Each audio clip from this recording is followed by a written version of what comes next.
until obviously the end of the game. I mean, how did you just feel like Justin did in his return operation and everything? Yeah, I mean through the end, I thought he did a nice job. I mean, especially with having the layover and not playing ball for a little while. Mentally dialed in. Even leading up to that, like I said before, 2 weeks prior to that, he had a chance to play, so he was dialed in and ready to roll.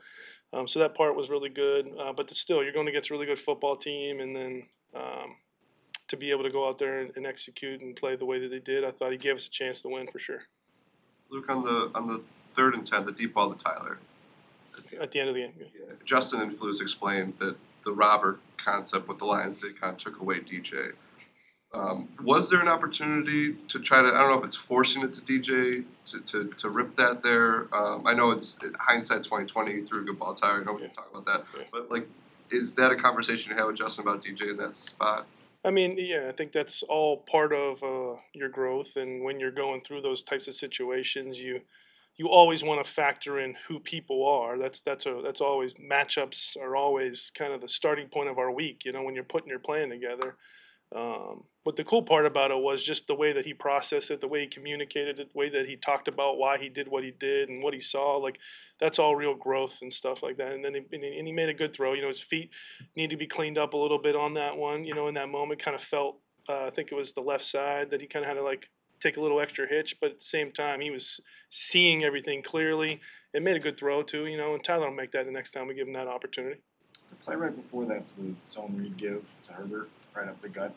What's your vantage point on what was there and whether the read and the decision are married up properly, if that makes sense?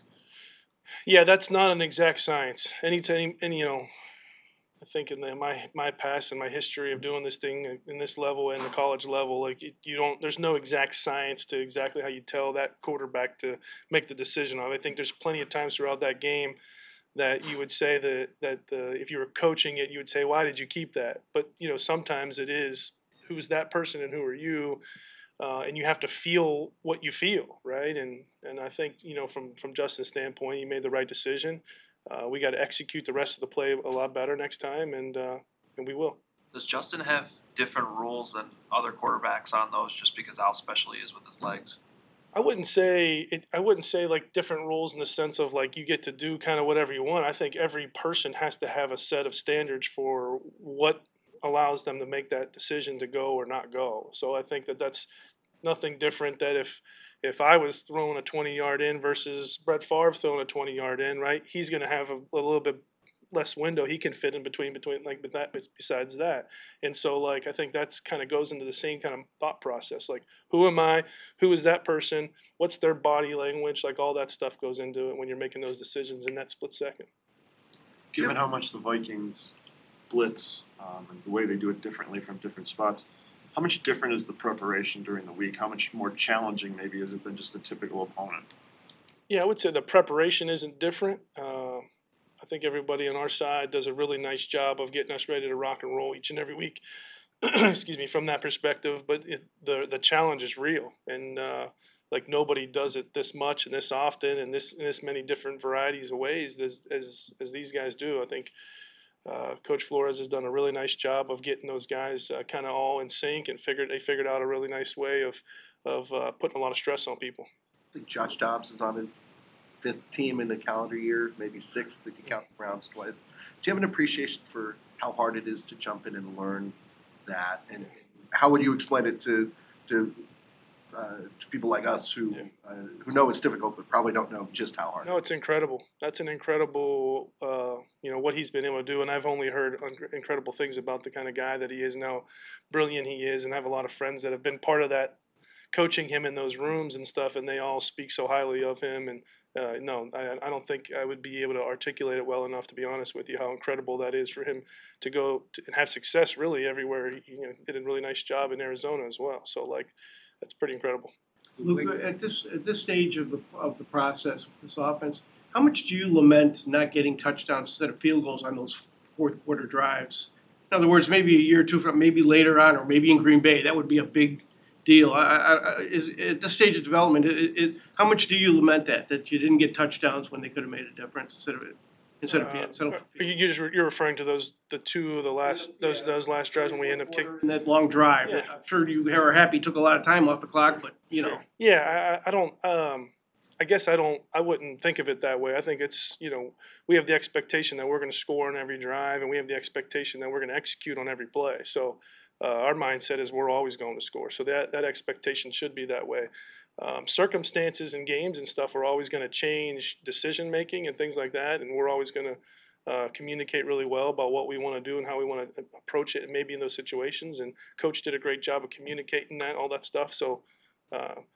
But in the end, we want to score touchdowns because that's going to help everything else. Does it? We were backed up, took 8 or 9 minutes off the clock, kicked a field goal, which is good, but that's not our goal. Our goal is to score every time we have the ball. The first of those 2 drives, you got the 29-yard third down conversion from Justin. You get a penalty tacked onto that, and then it was 3 running plays there. What was kind of the philosophy of not being a little more aggressive with the passing game and trying to get that one going? Well, it's the same thing. We're always going to be in the best play mindset, right? And it's when you're in an advantageous position like we felt like we were in those positions, we're going to go with it. We're going to go. We don't run pass doesn't necessarily always say we have to throw it or we have to run it. Whichever one makes you feel like you're more aggressive.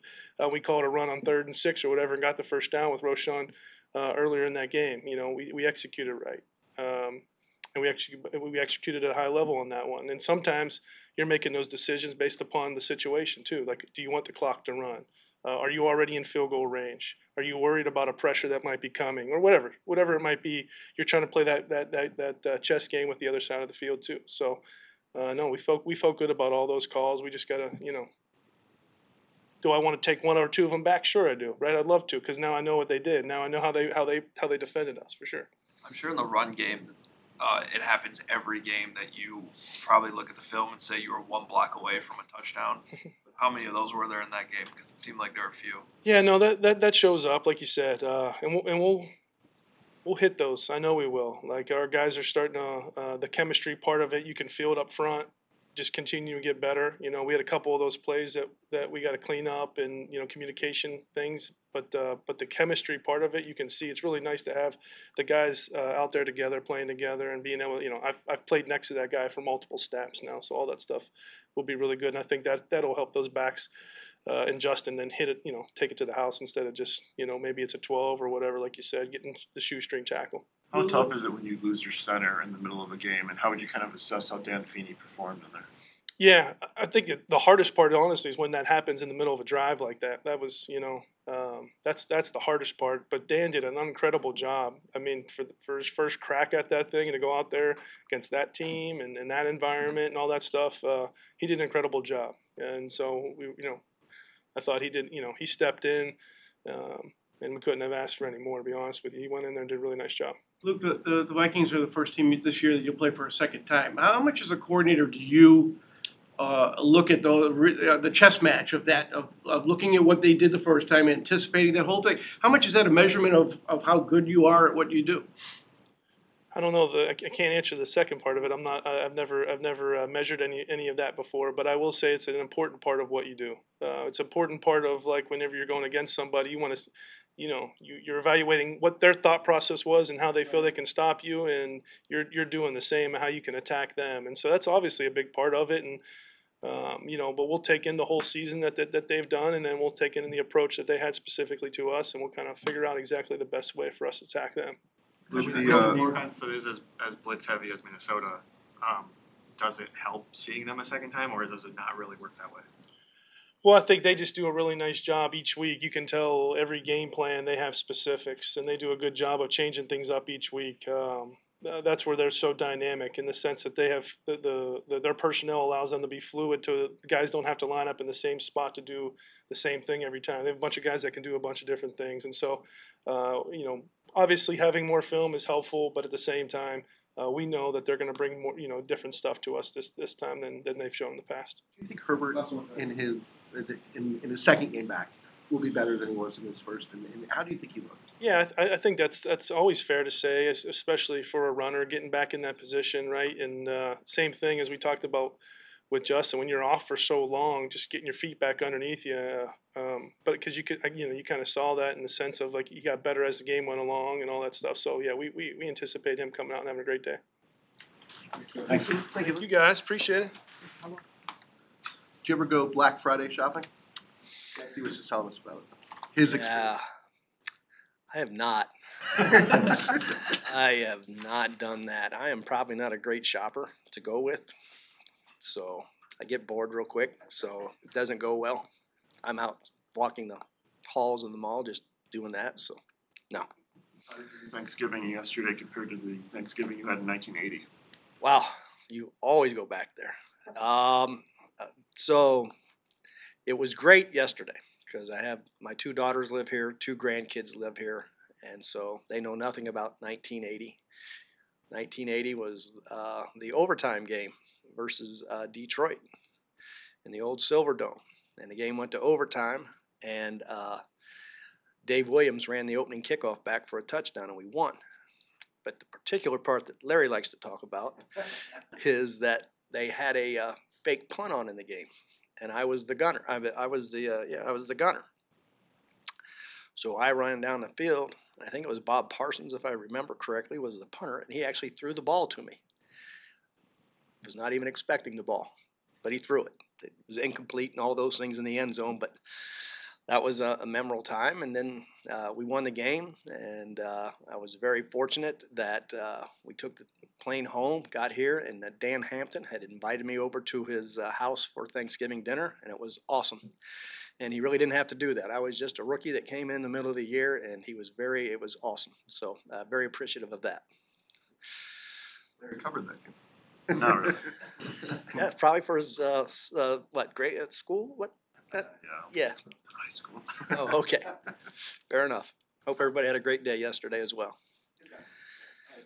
How impressive has Dobbs been? Just being able to pick up mid-season. Isn't it something? Yeah. I mean, it's very impressive. Very impressive. Especially to go into the Atlanta game. I think it was the first one, right? Guy gets hurt and he's been there since Wednesday and does what he does. He's very mobile. Obviously, you all know how smart he is. Crazy. I was at South Carolina in 15. He was at Tennessee and played against him, and he was doing incredible things then. And what he's been able to do for their team right now is really remarkable. And you got to give the guy a lot of credit, and you got to give the coaches a lot of credit for getting him ready. And he's just that type of guy, so it's pretty impressive. What does his ability to run do compared to due to your awareness? Compared to, It always. He didn't. No, he was not going to move much. He was a pocket true guy. It stresses your defense in different ways because now you have to worry about your rush lane's got to be really, really good.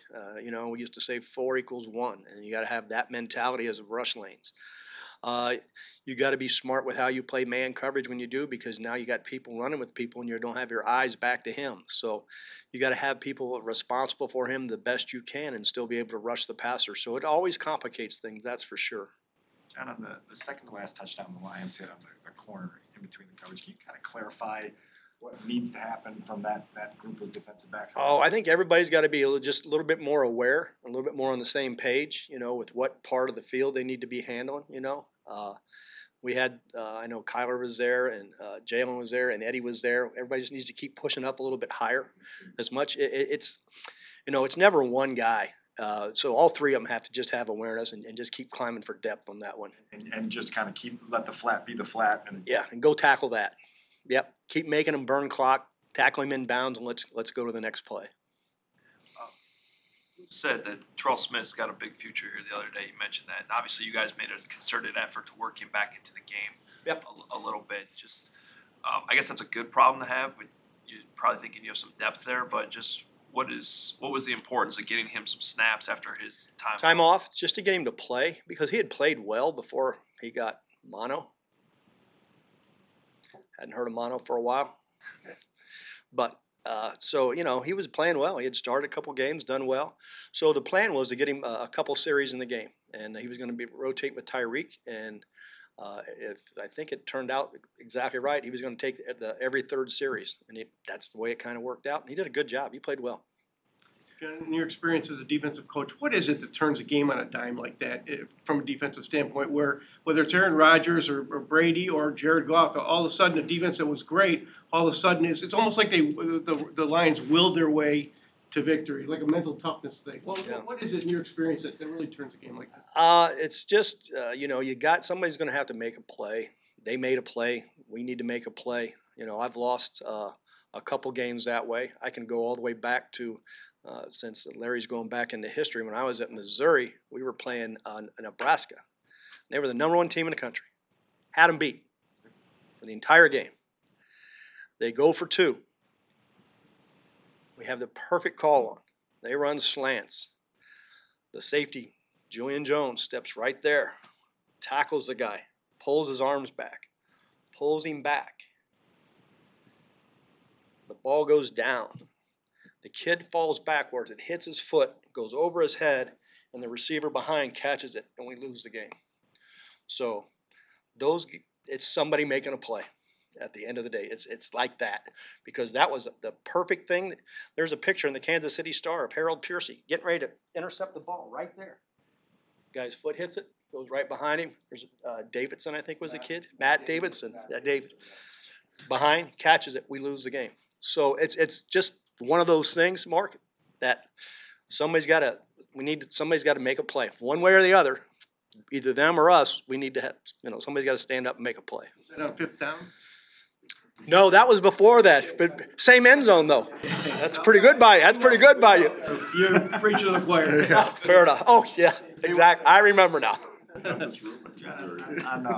the 2 near picks that Jalen had opportunities for, the second one first, what did you see on that one? The quarterback threw the second one you're talking about? Yeah. Yeah. So it had good rush, right? Ball came out, kind of a bad ball, and he stuck his foot in the ground and couldn't get an extra step in there just to get just a little bit closer to it so he could catch it cleaner. Is the way it played out to me. Given where he's at, is that a play that he needs to make, just understanding where he wants to go and what you guys need him to be? Absolutely. And he knows that. Nobody's beating themselves up more than he is right now. And I do feel for him, because he's working at it. I mean, after practice, the quarterbacks are throwing to him. In pregame, I throw to him. He's working extra on. He knows that's something that he's got to continue to grow as a player, and he's working at it, and he works at it every day. But at the end of the day, you got to make those plays in those moments, and he knows that. He's well aware. Thank you. Appreciate it. Thanks, guys. Matt, happy one. All right. Good morning. How's everyone? Happy Thanksgiving, guys. Obviously, happy Thanksgiving to everyone. Obviously, we got a lot to be thankful for. Obviously, I'm thankful for you guys being here, your time, your commitment to this profession. It's difficult. You all have families just like we have families. But you're here today, and definitely that does not go lost on me. So appreciate that. Also, grateful for the players and their attention to detail this week. This is a little bit of a different week than a normal week, but they've come in with extreme focus, intent to get better. There's a lot going on, being pulled in a lot of different directions this week, and their independent study and what they have done coming into the meeting room this week has been remarkable. Not a lot of mental errors, a lot of good questions, and a really detailed practice and walkthrough yesterday, when that hasn't always happened on other teams I've been on. So I applaud them for that. And obviously we still got time to go. Still got a couple more days to prepare, so that's got to continue. But so far, I just want to express my gratitude to them, because their independent study with the extra day this week was awesome. So with that, open it up to questions. How would you assess the takeaway? Sorry? Assess Tariq's hit and the takeaway on the kickoff? Yeah, I thought really happy for Tyreek in that situation. I would assess that takeaway as picture perfect. That was a great form tackle. He put his hat right on the ball. and dislodged it. And guys were hustling to the ball. We always talk about guys hustling to the ball and playing. Good things happen to those that run, and Gates was running on that. Obviously, a practice squad call up. So really super excited for him to recover the fumble. And it's just a great sequence of events, right? Cairo kicks that 53-yarder, and then, the score is 10-13 or something at that point, or 13. It's 10-13 at that point. He kicks it. He kicks that ball. Excuse me, not 10-13, but he kicks that ball, and we're down 1 right at that point. And then we kick off, and then Tyreek forces the fumble, right? And then 4 plays later, Justin throws the strike to DJ. So just really good sequence of football right there. And that started with Cairo's 53-yard field goal, and then Tyreek knocking the ball out, Gates recovering it, and then what a great job by Justin and the boys finishing that off for us to take the lead. So that was great getting those 10 unanswered points right there. Safety kick in an onside situation is kind of tough. Was the thinking there just try to get that ball as high in the air and cause some chaos? Yeah, so yeah, Coach, that was exactly the thinking on that. We practiced various different situations during that, and that onside kick. We could have done a lot of different things. That one we particularly really liked. That's a tough ball to catch with that high hang time and a punt after the safety. We worked on those different things throughout. A punt after a safety with an onside kick situation is really particularly odd, So you got to tip the cap to St. Brown. I mean, he did a good job. St. Brown from their team fielding that ball. All our guys were down there around it. So the idea is to get that ball and get a scrum and for it to drop. And I thought Trent hit a wonderful ball. It should have been really harder for him to come up and get that because on that play, you're allowed 8 in the box, no more than 9, right? And if you go back and look at that play, they had a little bit more than 9 in the box on that play. And he was the guy that came up and got it. So we're trying to make it hard for him. But you got to tip your cap to him. He made a good play. I should know the answer to this, and I'm sorry that I don't. If it travels 10 yards and nobody touches it, is it a live ball for you?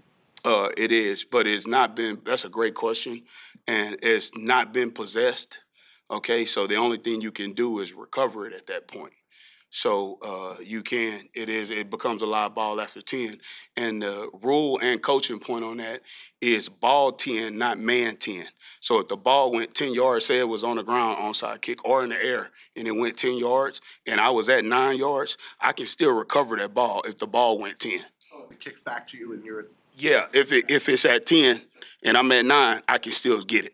So that's a good question, yeah. What were the conversations? Follow up to that. Go ahead. Obviously, you always see that free kick being punted. Can you kick it off the ground with no tee or no? In which situation are you asking now? Safety. Yeah, so you can't use a tee. Yeah, you can kick it off the ground. Yes, you can kick it off the ground with no tee. Consider doing that at all? Or? Yeah, we consider a lot of different things, but we thought that was the best for that situation. What were the conversations with both Tyler and Roshan leading into those kickoffs? I think it's probably the first time you guys would have the fair catch. And is that where that rule actually kind of benefits the return team, just to have that option for you guys to do that?